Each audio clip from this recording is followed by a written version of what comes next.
Okay. All right. Before we start, we need some.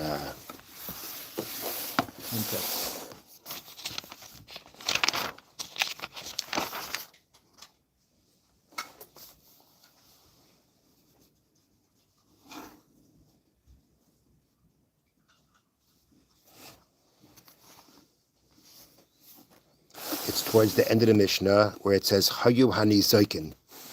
Right before the end of the parak, it's 1, 2, 3, 4, 5, 6, 7, 8, 9 lines from the bottom. You got it? No. Okay. Yes, sir. Good morning, everyone. Good morning, Rabbi. Sorry for the delay. We are learning Mishna Bava Kamma, Parak Gimel, chapter 3. We are at the conclusion of this Mishnah. So the Mishnah reads again. I'm not starting from the beginning. I'm starting from where we left off yesterday. In this case, the two animals that were damaged, there were two animals damaged. Again, both animals belonged to one person. Both of them were damaged. Echad gadol ve'echad katan. One of them is a large animal. One of them is a small animal. Again, the damaged animals. V'mazikin shnayim. And the animals that did the damaging were two, belonging to the same person. And both of them are tam.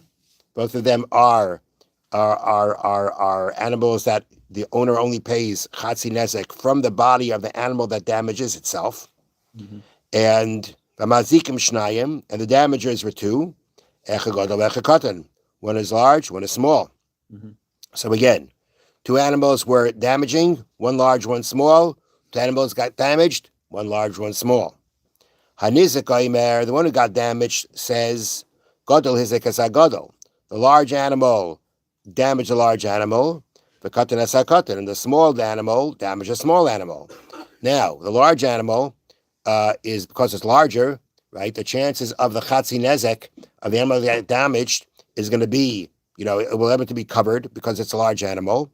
And the chatzi nezek of a large animal that got damaged is going to be more money than that of a small animal. So he's basically saying that if the large animal damages the large animal, so you'll be able to cover within the large animal the chatzi nezek, the half damage payment from the animal that got damaged, and because the animal got damaged was large, the chatzi nezek the half nezek is a significant amount. The katan asa katan, and the small one, right? So the small one, again, the small one was a tam. So you'll take from whatever amount it is towards the chatzi nezek from the small one you'll take, and clearly the chatzi nezek of the small one is a small amount. But clearly we understand that by that there is more to gain from the larger one damaging the larger one than the smaller one damaging the smaller one. Now, Umazik says, Leiki, not so. The small animal damaged the large animal, and the large animal damaged the small animal. So therefore, what's coming out, according to the claim of the person who owned the damaging animals, is that if it was the katan that damaged the gadol, then the chatzi nezek of the gadol, the half damages of the gadol, can only come from the body of the animal that damaged it. If it's a small animal, then it's not going to it's not going to cover it, and all you can take is for whatever value the animal is.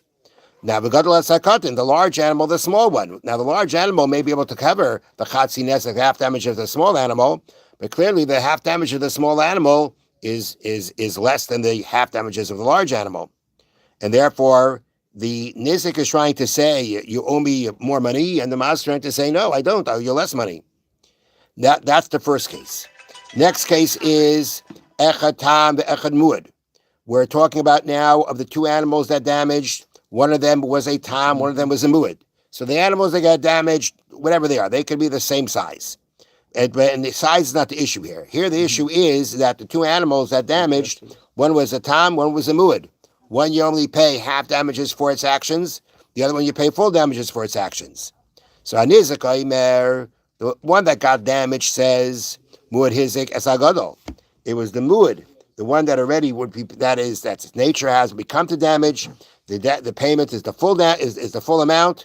That was the animal that damaged the large animal.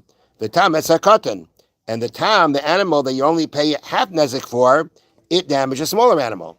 So here again, the person who got damaged is trying to say, if the mu'at damaged the large animal, the mu'at is going to pay nezek shalem for a large animal, and we're talking about, more. We're talking about a significant amount. We're talking about the larger amount of money. Mm-hmm. The tam, the small one. Okay, the tam is a small one. The small one, the chazinek from the small one. The tam will cover that. But at the end of the day, by saying that the mu'ah damaged the large one, he's trying to say that he deserves a large payment. The mazik says loiki, not so. The tam, the one that you're only obligated to pay chazi nesek from its body, is the one that damaged the large animal. So now from the large animal, you're only getting chatzi nezek, and you're only going to get chatzi nezek from the small animal that damaged, which means you're not going to get that much. You're not going to get that much. Umuad esakatan. The muad that pays the full damages, it damaged the katan, the smaller one. So again, it may very well be you're going to get full damages for the katan, but again, it's a small animal, so you're not going to get as much money as if the case was that the muad was the one that damaged the gadol. So that's the fight here. That's the argument. You have the argument as to which animal did what. And the difference is going to be, again, how much more payment when it got damaged than be deserving. So at the end of the day, regarding both these cases, where one was large and one was small, or one was a muad, one was a tam, or the first case, one was large, one was small of the animals that damaged, one was large, one was small of the animals that got damaged. In the second case, the one animal was a muad, one animal was a tam. In all these cases, if the one who was trying to take away the money, it's upon him to bring the proof to what he claims. You're trying to take money away from the nizik, is trying to take money away from the mazik. It's incumbent upon him to prove his claim. His claim that he deserves more money, he has to prove it. Otherwise, at the end of the day, what's he going to get? Zilch, as you said. Because as we said yesterday, if he basically says it wasn't what the other person said, then that basically acts as he's relinquishing what that other person claims. He only wants to work with his claim, and if he can't prove his claim, he won't get anything. Have a wonderful day. Thank you.